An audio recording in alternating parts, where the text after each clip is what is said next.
selamat siang, selamat sore. Perkenalkan, nama saya Ian Septiana. Saya adalah salah satu dosen di program studi Ilmu Hubungan Internasional Fakultas Ilmu Sosial Ilmu Politik Universitas Pasundan. Dan saya menjadi dosen sejak 2020 di semester genap.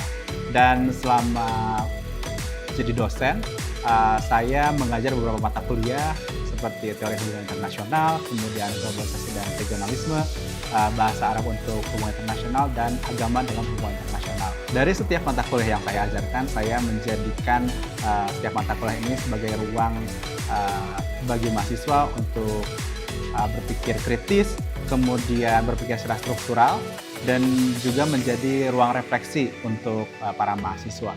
Namun di dalam proses sertifikasi dosen ini, saya mencoba ingin menerangkan salah satu mata kuliah yang ingin saya ajukan untuk proses ini adalah teori hubungan internasional. Mata kuliah teori hubungan internasional ini adalah mata kuliah yang dirancang untuk mahasiswa agar mengetahui teori-teori utama di dalam hubungan internasional dan juga teori alternatif, sehingga mahasiswa bisa memahami bagaimana interaksi antara berbagai aktor, baik itu negara ataupun negara seperti organisasi masyarakat sipil, perusahaan multinasional, dalam konstelasi politik global. Jadi dalam mata kuliah ini, mahasiswa dibentuk pemahamannya untuk memahami berbagai konstelasi politik internasional. Adapun capaian pembelajaran mata kuliahnya ada 3, yaitu pertama, mampu menguasai teori, konsep, dan metodologi penelitian hubungan internasional sehingga mampu mengelola penelitian hubungan internasional. Kemudian yang kedua, mampu menguasai teori, maksudnya teori HI, sehingga dapat mengelola penelitian berkaitan dengan isu HI di berbagai tingkat, baik itu tingkat nasional, regional, maupun global. Yang ketiga, mampu menguasai teori sehingga dapat menghargai keanekaragaman pandangan atau pendapat orang lain. Dalam bidang penelitian, saya fokus pada isu-isu migrasi internasional, fungsi dan aktor non-negara dalam tata kelola regional, khususnya di Asia Tenggara. Saya tertarik meneliti bagaimana organisasi non-pemerintah dan masyarakat sipil itu terlibat aktif dalam menangani persoalan-persoalan yang selama ini kurang diperhatikan oleh negara seperti hak-hak pengungsi dan migran. Penelitian ini saya bangun melalui pendekatan konstruktivisme, regionalisme, dan juga kosmopolitanisme, sehingga penelitian saya bisa memperkaya pemahaman secara teoritis dan juga selaras dengan mata kuliah yang saya ampu, yaitu teori hubungan internasional. Kemudian saya juga terlibat di dalam pengabdian masyarakat yang berfokus pada isu-isu literasi global, multikulturalisme, dan juga isu-isu lintas batas. Saya percaya bahwa Tridharma merupakan satu kesatuan yang tidak bisa dipisahkan dalam kegiatan dosen. Berikut saya akan tampilkan video suasana perkuliahan di dalam kelas teori hubungan internasional. Wassalamualaikum warahmatullahi wabarakatuh. Ya, oke, baik. Assalamualaikum warahmatullahi wabarakatuh. Waalaikumsalam warahmatullahi wabarakatuh. Selamat pagi semuanya. Pagi. Kabarnya gimana? Baik. Bahagia? Baik, alhamdulillah. Semoga setelah belajar mata kuliah ini tetap bahagia ya teman-teman. Kenapa ya? Nanti kita cari tahu kenapa teman-teman mudah-mudahan bahagia. Oke. Jadi di kelas ini adalah kelas teori hubungan internasional. Ini adalah kelas lanjutan dari kelas sebelumnya. Di semester sebelumnya teman-teman belajar pengantar ilmu hubungan internasional. Nah, di sini kita akan membahas teori hubungan internasional. Jadi teori hubungan internasional ini kita akan belajar banyak teori-teori apa yang bisa dipakai dalam mengkaji fenomena politik internasional begitu. Nah, jadi secara beban, prodi itu memberikan 2 beban capaian pembelajaran dari mata kuliah ini. Pertama ada CPL 3 dan CPL 4. Jadi CPL 3 ini mahasiswa mampu memahami teori, konsep, isu, aktor, dan juga metodologi ilmu hubungan internasional dalam isu-isu ekonomi, politik, budaya, pertahanan, keamanan, kebijakan luar negeri, baik pada tingkat lokal, regional, ataupun global. Jadi semua isu itu dibahas ya. Jadi kalau ngomongin hubungan internasional nggak cuma melulu tentang politik gitu. Jadi bisa sosial, bisa budaya, dan ekonomi. Kemudian CPL 4 mampu mendemonstrasikan analisis interaksi antar aktor dalam isu-isu hubungan internasional, baik di tingkat lokal, nasional, regional, ataupun global. Jadi di CPL keempat ini mampu mendemonstrasikan, berarti teman-teman wajib memperlihatkan demonstrasi teman-teman bahwa teman-teman mampu memahami satu teori begitu. Jadi nanti setiap pekannya teman-teman akan diberi oleh-oleh oleh saya gitu ya. Oke, di ada 3 CPMK di mata kuliah ini. Jadi CPMK itu capaian pembelajaran mata kuliah. Cuma 3 tapi bebannya banyak ya. Satu, teman-teman diharapkan mampu menguasai teori, konsep, metodologi penelitian HI sehingga dapat mengelola penelitian hubungan internasional. Jadi kalau misalnya teman-teman nggak paham teorinya kan nggak mungkin ya bisa melakukan sebuah penelitian dengan topik hubungan internasional. Yang kedua, mampu menguasai teori HI sehingga dapat mengelola penelitian berkaitan dengan isu HI, mampu menganalisis interaksi aktor dalam HI berbagai aspek dan berbagai tingkat. Jadi aspek itu tadi dan tingkat aspeknya bisa ekonomi, politik, budaya, atau hal lain gitu. Kemudian tingkatnya nasional, regional, bahkan misalnya lokal, domestik juga bisa kan isu-isu HI itu. Kemudian yang ketiga, CPMK 3 adalah mampu menguasai teori sehingga dapat menghargai reka pandangan dan atau pendapat orang lain. Jadi ketika teman-teman berbeda paham mengenai satu fenomena politik internasional, misalnya kenapa terjadi konflik antara Israel Palestina, kemudian antara Ukraina Rusia, itu pasti akan banyak sudut pandang berdasarkan teori apa yang bisa dipakai. Jadi kalau antar satu orang dengan orang lain itu punya pendapat beda bukan berarti salah. Jadi itu tergantung dari sudut pandangnya. Jadi harapannya ketika teman-teman nanti sudah belajar mata kuliah ini bisa memahami sudut pandang orang lain begitu. Dan kita akan ada 16 pertemuan termasuk hari ini, 16 itu termasuk UTS dan UAS ya. Jadi kita di pertemuan ini kita akan ngomongin pengantar dulu, pengantar ilmu hubungan internasional, kemudian akan ngomongin realisme, mungkin teman-teman di PHI udah pernah dengar, kemudian liberalisme, kemudian konstruktivisme, kemudian teori sistem dunia dari Wallerstein, kemudian Copenhagen School, English School, neoliberalism dan neoliberalism, kemudian teori kritis. Nah, dari teori kritis ini nanti banyak variannya ya, rasanya banyak, jadi ada anak-anaknya, ada Marxis dan neo-Marxis, kemudian positivisme dan post-positivism, kemudian teori post-colonialism, green politik, feminisme, dan bagaimana pengembangan teori hubungan internasional secara kontemporer. Baik, di mata kuliah ini penilaiannya dari 16 pertemuan, jadi teman-teman ada dibagi persentase penilaiannya. Ada kehadiran 10%, kemudian tugas presentasi yang akan dilakukan setiap pekan, itu muatannya 35%. Sebetulnya jadi kehadiran dan tugas ini saling berkaitan ya. Jadi mungkin muatannya 45% sebetulnya. Tapi kalau teman-teman tidak hadir ada halangan tapi mengerjakan tugas itu nilai plus begitu ya. Kemudian ada UTS 25%, UAS 30%. Jadi total dari komponen 4 komponen ini adalah 100%. Jadi kalau bisa misalnya teman-teman ada halangan pun tugas harus tetap masuk wajib gitu. Kemudian UTS wajib, UAS apalagi gitu. Jadi kalau teman-teman ada halangan ya boleh izin gitu. Yang penting materinya tetap dikejar. Ada pertanyaan dari teman-teman? Ya, silahkan. Izin bertanya, kalau misalnya waktu telat itu toleransinya berapa menit ya? Saya sangat menghargai kesediaan teman-teman untuk hadir. Jadi buat saya kalaupun teman-teman punya kesibukan lain dan tetap mengusahakan hadir, tidak ada toleransi. Misalnya sekian menit tidak boleh masuk karena dengan teman-teman berusaha datang ke sini berarti sudah punya niat dan kehendak untuk belajar. Jadi silahkan datang. Ya tapi tidak pas 5 menit pas mau bubar baru datang juga ya. Tapi kalau sejam oke lah masih nggak apa-apa. Oke, ada lagi yang ditanyakan terkait tugas? Mungkin tidak ada ya karena belum kelihatan tugasnya akan seperti apa. Oke, selanjutnya kita akan membahas teori pengantar teori hubungan internasional. Oke, di pertemuan pertama ini, jadi kita akan belajar pengantar teori hubungan internasional. Jadi sebelum kita ngebahas teori-teori yang banyak itu, kita akan membahas kenapa sih kita butuh belajar teori hubungan internasional. Jadi ada beberapa pokok bahasan di sini. Kita harus tahu dulu bagaimana berbagai peristiwa yang terjadi dari tahun 1900 sampai 1990. Kemudian kita harus tahu dulu definisi hubungan internasional itu apa sih? Karena mungkin selama di PHI teman-teman tuh belajar banyak, jangan-jangan nggak tahu gitu. Hanya hadir saja tapi tidak tidak paham apa itu hubungan internasional gitu. Kemudian pemahaman tentang teori, definisi teori, jadi teori juga ada definisinya ya. Kemudian kegunaan teori, kemudian komponen-komponennya apa yang harus ada di dalam teori, kemudian jenis-jenis teori dalam HI, dan nanti mungkin di pertemuan selanjutnya ini saya agak salah 3 grid debates, jadi kayaknya itu agak panjang kalau kita ngomongin grid debates, jadi kita sampai jenis teori HI aja ya. Oke.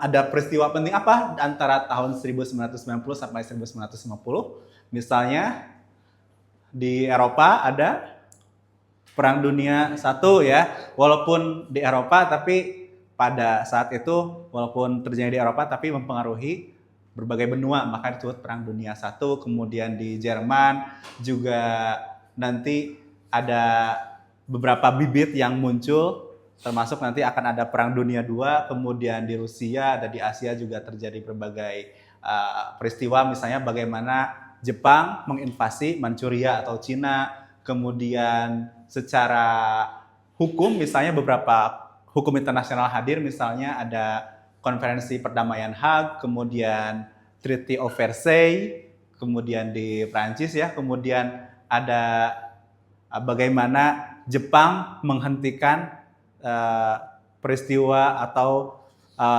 proses pembangunan League of Nations, kemudian di berbagai teknologi juga ditemukan misalnya berbagai senjata pemusnah massal, termasuk ada teknologi yang menggunakan menggunakan teknologi kimia begitu. Kemudian masuk di fase kedua, ada setelah Perang Dunia I, Perang Dunia II juga muncul ada Cold War. Cold War itu apa? Perang dingin. Perang pakai apa itu? Ideologi bukan pakai S ya. Jadi jadi Perang Dingin ini terjadi setelah selesai Perang Dunia II, rentang waktu 1945 sampai 1990 gitu. Nah, di era Perang Dingin juga banyak terjadi peperangan, misalnya ada Korean War, misalnya nanti membagi antara Korea Utara dan Korea Selatan, kemudian ada Perang Vietnam, membagi juga antara Vietnam Utara dan Vietnam Selatan, kemudian nanti bagaimana Amerika Serikat juga menginvasi beberapa wilayah di Timur Tengah termasuk Afghanistan begitu ya. Nah, tapi sebelum jauh kita ngebahas berbagai peristiwa ini, bahkan misalnya ketika kita melihat pasca Perang Dingin sampai sekarang itu bisa aja kita bahas begitu ya. Jadi kalau ngomongin hubungan internasional, gak cuma ngomongin masalah sejarah, fenomena kontemporer juga bisa dibahas. Nah, jadi apa sih itu hubungan internasional? Jadi tahun 1984, Stephen Chan bilang, interaction of those actors whose action or condition have important consequences for other outside the effective jurisdiction of their political units. Di sini states. Jadi kalau misalnya tahun 1984, mungkin karena hubungan internasional juga belum berkembang ya. Jadi Stephen Chan itu melihat bahwa katanya hubungan internasional itu adalah interaksi antar berbagai aktor di mana kondisinya mempengaruhi berbagai yurisdiksi atau political unit, dan di sini political unitnya adalah state. Jadi masih sudut pandangnya masih sempit ya. HI itu adalah state. Kalau non state berarti bukan HI gitu. Tapi di tahun 1996 Joshua Goldstein ini mencoba meredefinisi apa hubungan internasional. Kenapa? Karena ternyata beberapa negara itu join di dalam satu unit internasional namanya organisasi internasional, misalnya bergabung dengan PBB, bahkan beberapa membuat regional cooperation atau organisasi regional gitu. Sehingga Joshua Goldstein bilang bahwa IR is part of political science. IR is about international politics, the decision of government concerning their action toward other government. International politics is about relation among nations. Bisa war, diplomacy, trade relation, alliances, participant international organization, cultural exchange. Jadi kalau ngomongin hubungan internasional, kalau kata Joshua Goldstein itu nggak cuma ngomongin masalah peperangan, karena kan sebelumnya tuh ngomong perang dan damai, bisa juga tentang diplomasi atau hubungan perdagangan gitu ya. Dan ditekankan juga sama Joshua Goldstein ada partisipasi di dalam organisasi internasional. Jadi ketika organisasi internasional jadi fora baru buat aktor atau negara, ya ini jadi kajian baru begitu. Jadi harus ada redefinisi teori. Tapi ini juga agak ketinggalan karena pas era Perang Dingin itu dan sampai sekarang ya, aktor itu mengalami berbagai jadi aktornya banyak, nggak cuma state dan juga politik organisasi nasional, tapi juga non-state actor, misalnya ada NGO, kemudian bahkan ada individu gitu ya. Nah, maka Karen Banks di tahun 2004 itu bilang bahwa hubungan internasional adalah study of interaction among various actors that participate in international politics. Jadi various actors, jadi aktornya itu bisa bermacam-macam, yang penting berpartisipasi dalam politik internasional. Nah, termasuk aktornya ada state, international organization, NGO, subnational entities. Misalnya ketika wali kota itu bisa jadi aktor hubungan internasional. Kalau sebelumnya harus part of representasi dari negara. Kemudian birokrasi and local government and individuals. Bahkan individu aja bisa jadi aktor politik. Misalnya tokoh individu siapa yang dianggap sebagai aktor politik internasional, individu misalnya? Yang punya Microsoft, Bill Gates misalnya, ketika ya sekarang juga masih yang dagang vaksin gitu ya. Jadi itu juga aktor politik internasional walaupun dia personal. Nah, terus kenapa sih kita harus capek-capek belajar teori gitu ya? Ya dunia mah gitu aja gitu ya, berlangsung. Nah, jadi beberapa alasan kenapa kita harus belajar teori. Pertama, to construct reality to help other gets better understanding of certain international affairs. Jadi tujuannya adalah untuk membangun realitas, sehingga misalnya untuk membantu orang lain memahami realitas fenomena hubungan internasional. Jadi membedakan antara karya ilmiah dan juga karya jurnalistik begitu. Jadi kalau jurnalistik itu kan 5W 1H ya, masih ingat mungkin ya. Kemudian sementara kalau karya ilmiah itu harus ada teorinya gitu. Jadi itu yang bisa membedakan. Kemudian untuk menyediakan penjelasan secara logis kenapa sesuatu itu terjadi begitu. Dan sehingga ya kita bisa menjelaskan secara logis kenapa satu hubungan internasional, satu fenomena politik internasional itu terjadi. Yang ketiga adalah untuk memberikan makna baru pada fenomena internasional. Jadi ya nggak kayak karya jurnalistik, jadi kita bisa tahu kira-kira sudut pandangnya tuh seperti apa gitu. Ada alasan-alasan personal dari researcher atau dari penstudi. Kemudian to postulate something to predict future, trend outcome atau to predict. Jadi, nah kalau yang ini mungkin di ilmu lain perlu, tapi to postulate something atau to predict itu karena kita ilmu sosial kayaknya agak susah gitu memprediksi. Tapi kalau melihat polanya bisa aja, tapi lebih pada prospek mungkin ya, bukan memprediksi apa yang akan terjadi. Kemudian ada dua pemahaman tentang teori, jadi ada scientific dan historical tradition. Kalau kita ngomongin scientific, itu hubungan internasional itu berkembang di Amerika Serikat dengan menggunakan pendekatan scientific. Jadi menurut pendekatan Amerika Serikat, teori itu adalah seperangkat proposisi atau konsep-konsep yang tujuannya untuk menjelaskan satu fenomena dengan menspesifikasi berbagai hubungan antara konsep. Nantinya untuk memberikan makna, kemudian memprediksi kemungkinan yang akan terjadi di masa depan, juga nanti memunculkan beberapa hipotesis begitu. Jadi secara teoritis ya, teori itu perlu untuk nantinya memunculkan hipotesis atau mungkin kalau di ilmu sosial itu asumsi begitu ya. Tapi karena dia Amerika Serikat yang punya aliran, dia cenderung scientific, maka pendekatannya pakai hipotesis. Kemudian ada historical tradition dari Inggris. Karena kalau misalnya teman-teman baca lagi bagaimana secara historis hubungan internasional ini kan lahir di Inggris ya, dan dulu pendekatannya menggunakan pendekatan historis. Jadi menurut pendekatan historis atau tradisional, teori ini adalah berbagai hal yang diorganisir secara sistematis, kemudian melalui pertanyaan-pertanyaan secara terstruktur yang dibangun secara interrelated, secara saling berkaitan satu sama lain yang menjadi konsep dan menjadi sebuah kategori. Dan itu agak berbeda ya, kalau tadi kan hipotesis, kalau ini ya cuma melahirkan berbagai konsep dan berbagai kategori gitu. Kemudian ada juga combine, jadi perpaduan antara scientific dan juga historis. Menurut Paul Viotti sama Mark Kauppi, theory is an intellectual construct that help one select fact and interpret them in such way as to facilitate explanation and prediction concerning realities and recurrence or repetition observed phenomenon. Jadi teori ini adalah seperangkat intelektual yang dibangun untuk membantu memahami berbagai fakta-fakta yang diseleksi, kemudian nanti bisa diinterpretasi, dan nantinya bisa digunakan untuk prediksi berdasarkan dari regularities atau pola-pola yang berulang begitu. Nah, jadi begitu. Nah, kemudian kenapa kita tetap mungkin tadi definisi dari teori ya. Terus kemudian kenapa sih kita perlu menggunakan teori?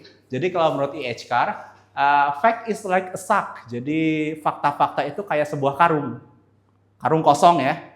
Nah, kemudian it won't stand up till you put something in it. Jadi kalau kosong ya gitu aja ya. Tidak berdiri. Nah, kemudian teori can separate academic writing from journalistic report. Nah, kemudian maksudnya adalah ketika teori itu adalah isi dari karung tersebut. Jadi sehingga karung tersebut bisa berdiri begitu. Nah, begitu, dan teori ini bisa bermanfaat untuk akademisi adalah membedakan karyanya dari karya jurnalistik gitu. Jadi ada muatan teoritisnya. Begitu, kemudian beberapa komponen yang harus ada dalam teori. Pertama ada define concept, konsep-konsep yang sudah terdefinisi. Kemudian ada assumption, asumsi ini adalah jawaban sementara dari hal yang kita pertanyakan. Kemudian ada proposisi, kemudian ada unit analysis. Ada unit analisisnya siapa? Apakah di sini mau state, mau individu, mau organisasi internasional, atau mau siapa gitu, atau mau negara. Begitu. Kemudian level of analysis, sama level of analysisnya itu apakah dia secara nasional, secara regional, atau secara global. Gitu. Kemudian ini ada berbagai jenis teori hubungan internasional, tapi ini juga berkembang. Kalau misalnya dulu tahun 1999 itu mengkategorikan dua teori, ada idealism, termasuk liberalisme, utopianisme, dan realism. Kemudian kan berkembang terus, jadi ada realism, rasionalism, dan revolusionism. Kemudian realism, pluralism, globalism. Kemudian 2006 juga berkembang, ada realism, pluralism, strukturalism, dan refleksionism. Nah, refleksionism ini nanti termasuk critical theory, kemudian gender dalam hubungan internasional, termasuk feminisme, itu refleksionism begitu. Oke. Ini bagaimana teori berkembang atau dibangun di dalam disiplin hubungan internasional. Misalnya bagaimana hubungan internasional ini lahir dari awalnya mengkaji international law atau hukum internasional, kemudian nanti muncul secara historis, misalnya bagaimana realism itu lahir, itu dilihat dari karya Thucydides, Peloponnesian War ya. Kemudian nanti berkembang lagi membahas ekonomi, kemudian muncul liberalism nanti muncul neorealism melawan liberalism, kemudian realism balik lagi, kemudian organisasi internasional, kemudian ada peace research, kemudian ada rasionalism, kemudian nanti muncul critical theory karena fenomena hubungan internasional terus berkembang, kemudian nanti idealism juga melawan realism, kemudian nanti terus berkembang, dan ya jadi karena hubungan internasional ini selama negara-negara ini ada menjadi unit tertinggi, maksudnya unit di dalam sistem politik masyarakat, tentu ya hubungan internasional juga akan tetap ada gitu. Jadi terus berkembang, nggak coba ngomongin tentang peperangan dan perdamaian, tapi juga bisa ngomongin politik, bahkan isu-isu lain, misalnya isu hak asasi manusia juga terus bisa menjadi salah satu kajian dalam hubungan internasional. Jadi terus relevan, dan mungkin ini beberapa literatur yang bisa teman-teman baca untuk meng-cross-check kebenaran yang saya sampaikan, juga bisa mengembangkan teori lain. Ada pertanyaan? Iya, silakan. Pak izin bertanya, itu kan tadi dijelaskan tentang teori-teori tentang realis, liberal, konstruk. Lalu juga kan sekarang terdapat eskalasi konflik gitu kan Pak. Itu yang saya baca juga kan ada selama ada konflik tuh pasti ada teori baru yang muncul. Betul. Apakah itu memungkinkan untuk muncul dan apa itu dasar pemikirannya gitu Pak? Oh, kalau pengembangan teori pasti akan ada terus pembaharuan karena kan ilmu pengetahuan perlu berkembang. Jadi bukan berarti ketika ada, misalnya ketika kita ngomongin bagaimana liberalisme itu lahir. Dulu kan atau neoliberalisme lahir. Misalnya dulu orang tuh melihat bahwa misalnya dalam hubungan internasional agar tidak terjadi konflik, misalnya di liberalisme ya, harus ada organisasi internasional yang bisa menengahi berbagai kepentingan negara. Nah, tapi kan pada saat itu LBB kan gagal ya. Nah, terus akhirnya muncullah realisme begitu. Jadi pasti akan ada pembaharuan termasuk misalnya terjadi berbagai konflik walaupun elemennya sama, tapi bisa jadi teori-teori baru muncul tergantung dari sudut pandang researcher atau pengembang teori tersebut. Nah, buat lebih jauhnya mungkin kita akan bahas di pekan depan, tapi sebelum kita membahas di pekan depan, saya akan memberi oleh-oleh buat teman-teman ya.